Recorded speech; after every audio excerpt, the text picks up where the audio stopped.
हमारे साथ मौजूद हैं फ़ोन लाइन पर नरेश जी। नरेश जी, पहले तो आपका बहुत-बहुत स्वागत है। थैंक यू महेंद्र भाई, थैंक यू। नरेश जी, फिर कांग्रेस पार्टी आपकी उम्मीदों पर खरी नहीं उतर पाई, लेकिन निर्दलीय आप चुनाव लड़ रहे हैं। क्या लगता है भरत सिंह कुंदनपुर जी का जो सपना है, उसे पूरे करेंगे या फिर भाया को जो है निर्णय से कोई फ़र्क नहीं पड़ेगा आपके लड़ने से? महेंद्र भाई, मैं आपके चैनल को रेगुलर देखता हूँ हुँ, और आप जिस ईमानदारी से, जिस निष्पक्षता से पत्रकारिता करते हैं, उसके लिए आपका आभार। शुक्रिया, आप शुक्रिया। में मुझे लगता है कि आप ही हैं जो भरत सिंह जी कुंदनपुर को का जो विज़न था, भरत सिंह जी कुंदनपुर जिस तरह की राजनीति करते थे, उनको आपने कई बार दिखाया है। जी, भरत सिंह जी कुंदनपुर साहब का अभी 2 दिन पहले ही निधन हुआ है जी। और वो उनका अंतिम समय जब था, तो उन्होंने विधानसभा का चुनाव लड़ने से मना कर दिया था। हुँ, क्यों मना किया था? ये सब राजस्थान को जानना चाहिए। उन्होंने सिर्फ इसलिए मना कर दिया था क्योंकि उन्होंने अशोक जी गहलोत साहब को आग्रह किया था कि ये प्रमोद जैन भाया जो है वो भ्रष्ट मंत्री है। जी, ये एक पूरे गाँव को इसने खोखला कर दिया, पूरे गाँव को खा गया जी, और इसको आप हटाओ। उनकी बात सुनी नहीं गई। जी। उन्होंने यहाँ तक लास्ट में तो अपना मुंडन संस्कार वो मुंडन करवाते थे वो, और उनके जो बाल थे वो गहलोत साहब को भेजते थे भ्रष्टाचार के खिलाफ। मैंने वो तस्वीर लेकिन देखी, बीच में रोक रहा हूँ, जब कोटा जा रहे थे बिल्कुल करवाया था। जी, बोलिए। जी, हुँ, और एक समय ऐसा आया था जब प्रमोद जैन भाया के कार्यक्रम में गहलोत साहब आए थे जी, और भरत सिंह जी ने रास्ता रोक दिया था और उनसे मिलने के लिए कहा था, लेकिन उस समय फिर अशोक जी गहलोत साहब को हेलीकॉप्टर में बुला के और हेलीकॉप्टर में दूसरे दिन जाना पड़ा। हुँ, आज भरत सिंह जी हमारे बीच में नहीं है, हुँ, लेकिन मैं भरत सिंह जी के पद चिन्हों पे चल रहा हूँ और मुझे महेंद्र भाई ये कहने में कोई दिक्कत नहीं कि मैं भरत सिंह जी एक उम्रदराज नेता थे। जी, और जब मैं उनकी नोटिस में आया, हुँ, पहली बार मेरे को उन्होंने नोटिस किया जब मेरे पे एक बार कवाई थाने में एक मुकदमा लगाया था प्रमोद जैन भाया ने जी, और मुझे जेल भेजा था। एक बजरी को मामले को लेकर मैंने उजागर किया था। उसके बाद मेरी जब एचएस खोली जा रही थी, रासुका लगाई जा रही थी, तो मैंने उनसे आग्रह किया था कि साहब मेरे पे इस तरह से मुकदमे, झूठे मुकदमे लगाए जा रहे हैं। जी, उन्होंने अशोक गहलोत को लेटर लिखा। लेटर लिखने के बाद मेरी उस समय एचएस रुक गई थी उनकी वजह से हुँ। और फिर मैं उनके टच में रहा। उसके बाद उन्होंने मेरे पे जो विश्वास और भरोसा किया, केवल वो ये कहते थे बार-बार हमेशा, और अन्य लोगों को सबको कहते थे कि मेरे को इस नरेश मीणा में कुछ नज़र आता है, जो इन भ्रष्टाचारियों के खिलाफ लड़ाई लड़ रहा है, मजबूती से लड़ रहा है, ये कुछ बदलाव करना चाहता है। जी, लास्ट में भी मैं जब हॉस्पिटल में था, तो मैं उनसे 2-3 बार मिला। एक बार मेरे बेटे के साथ मिला, बेटे को उन्होंने बड़ी अच्छे प्यार से बात की बिल्कुल। और जिस दिन मैंने अनशन तोड़ा, उसके अगले दिन जब मैं मिला, तब वो बिल्कुल ही हाथ जोड़ के और भावुक होके बच्चों की तरह रोने लगे और मेरे से आग्रह किया कि बेटा तू अनशन तोड़ दे, तेरी राजस्थान को ज़रूरत है। और उन्हीं के कहने पे मैंने दूसरे दिन अनशन तोड़ा था बिल्कुल। और जब मैंने उनके हाथ से अनशन का जो जूस पिया, मुझे बाद में बताया गया कि उसके जस्ट बाद में उनको अटैक आया और उसके बाद वो मेरे से जो शब्द बोले, उनके अंतिम शब्द थे। महेंद्र भाई, अभी उनके अंतिम संस्कार में अशोक जी गहलोत साहब आए, डोटासरा जी, ये सारे कांग्रेस के नेता आए थे। जी, जी। तो वो क्यों आए थे? क्या यही सच्ची श्रद्धांजलि है कि जो व्यक्ति जिस प्रमोद जैन भाया के खिलाफ मतलब पूरे समय लड़ा, हर उसके विरोध कर भ्रष्टाचार के खिलाफ लड़ा, बिल्कुल। क्या उन्होंने ये श्रद्धांजलि दी है भरत सिंह कुंदनपुर को? अपने घर पर बोर्ड लगवा लिया था इनको लेकर। है ना? हुँ, और ऐसे भरत सिंह जी कुंदनपुर से गहलोत साहब मिलने गए 2 बार। हुँ। प्रमोद जैन भाया जैसा बेशरम व्यक्ति जब उनसे हॉस्पिटल मिला, तो भरत सिंह जी ने इसकी तरफ देखा भी नहीं। अच्छा, भरत सिंह जी ने देखा भी नहीं। उस फोटो भी खूब मार आए थे सोशल मीडिया पे। बिल्कुल, बिल्कुल। भरत सिंह जी ने जब मरथसैया पे बैठे थे, उस समय भी वो इनकी इसकी प्रमोद जैन भाया की शक्ल तक नहीं देखना चाहते थे। जी, जी। और उसके देखिए बावजूद भी उस व्यक्ति को उनको सच्ची श्रद्धांजलि तो ये होती कि इसको इसका टिकट काट के चाहे किसी भी एक कांग्रेसी, ईमानदार कांग्रेस को टिकट देना चाहिए था। बिल्कुल, बिल्कुल। देखिए, मेरा अगला सवाल है, जी। कांग्रेस प्रभारी ने कहा है कि वो तो आपसे कभी मिले ही नहीं, उसके बाद सोशल मीडिया पर जो आपके समर्थक हैं, उन्होंने लगातार वो एक जो वीडियो है उसको डालना शुरू कर दिया। तो अब आप मिले नहीं, दूसरी तरफ वो साफ तौर पर मना कर रहे हैं और एक तरफ तस्वीर डल रही है, तो क्या झूठ बोल रहे हैं? देखिए महेंद्र भाई बिल्कुल झूठ बोल रहे हैं। मैं 2 बार मिला था। हुँ, एक वीडियो वायरल हो रही है, वो तो प्रदेश कांग्रेस कार्यालय की है, हुँ, जिसमें अमृता धवन सेक्रेटरी थी कांग्रेस की। हुँ, उन्होंने मिलवाया था, बड़े प्यार से मिले थे।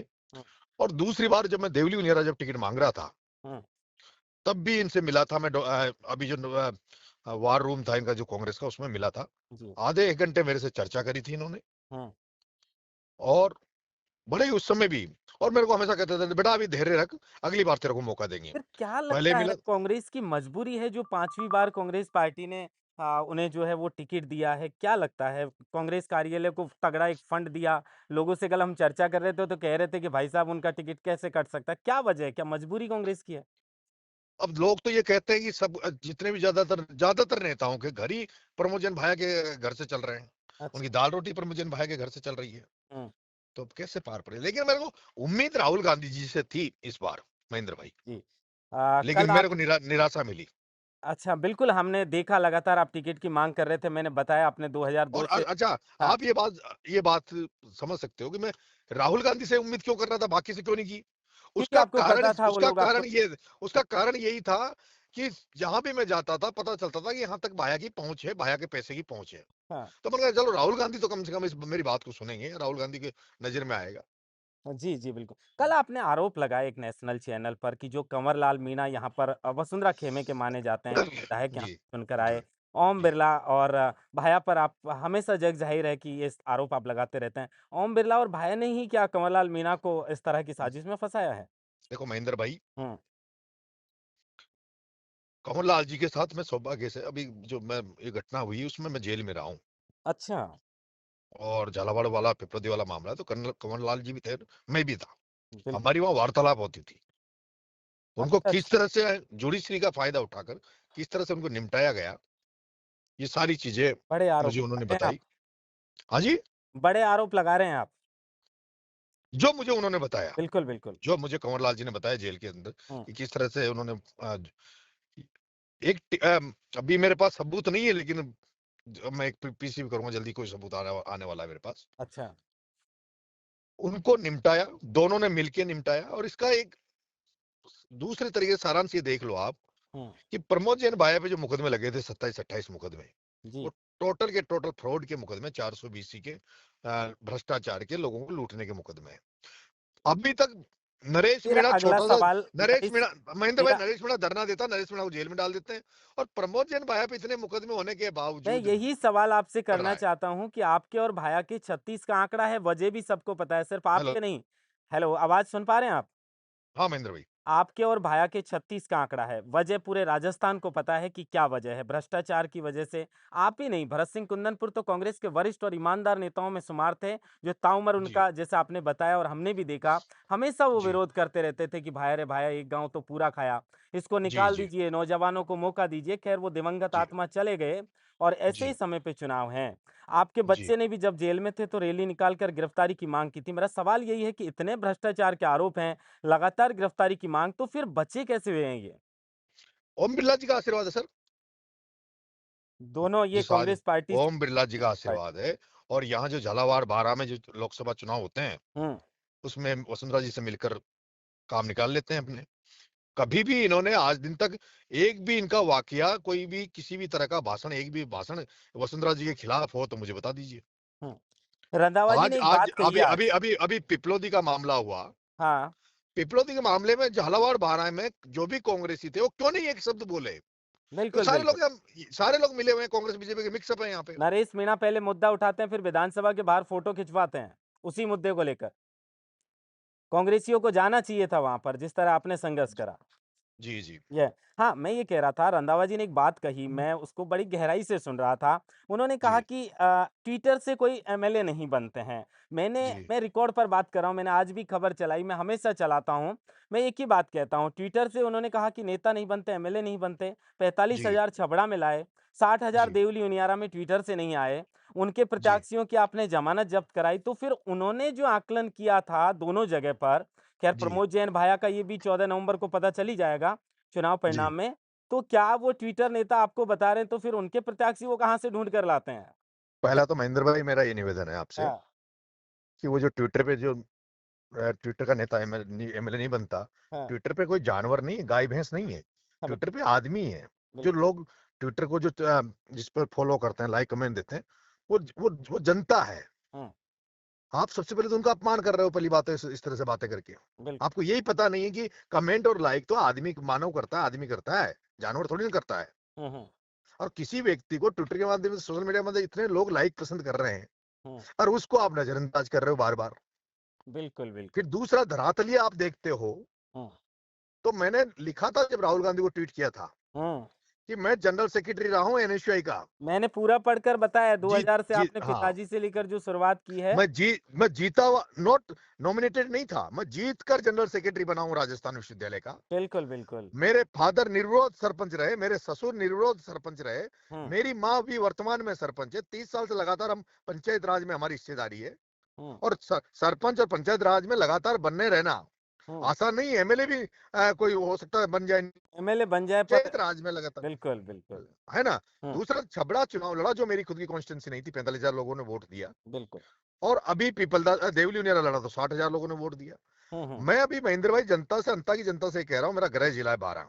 हुँ, नरेश मीणा ने अगर कहीं जाके राजस्थान में या बाहर जाके अगर 12 का नाम ऊंचा किया होगा, नीचा नहीं किया।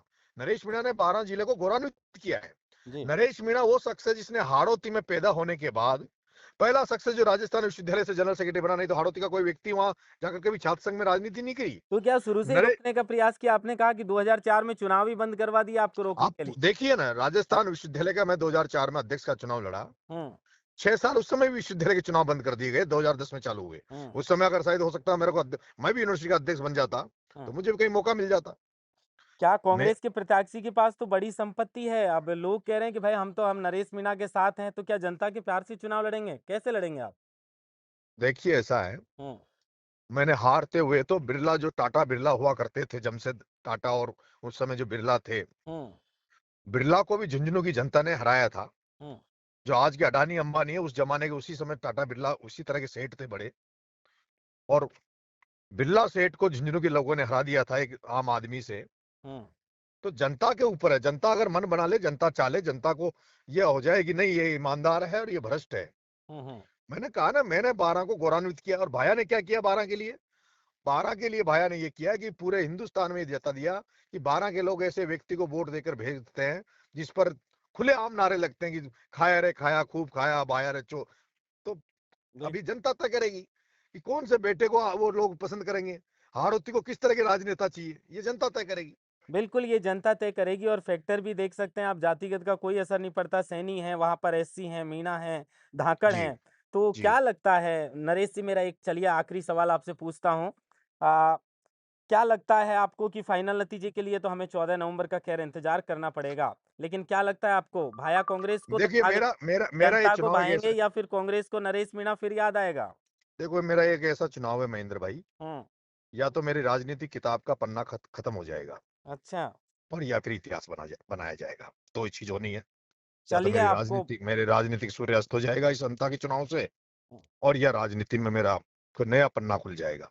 अंता की जनता तय करेगी कि मेरी राजनीति को खत्म करना चाहते हैं या मेरे को राजनीति में जिंदा रखना चाहते हैं। नामांकन आप दाखिल कर रहे हैं निर्दलीय के तौर पर। 14 तारीख को, जिसमें अतुल जी प्रधान, सपा पार्टी के विधायक हुँ। यूपी, और आदरणीय राजेंद्र जी गुडा पूर्व मंत्री उसमें रहेंगे। हुड्डा साहब मेरे चुनाव का संचालन करेंगे।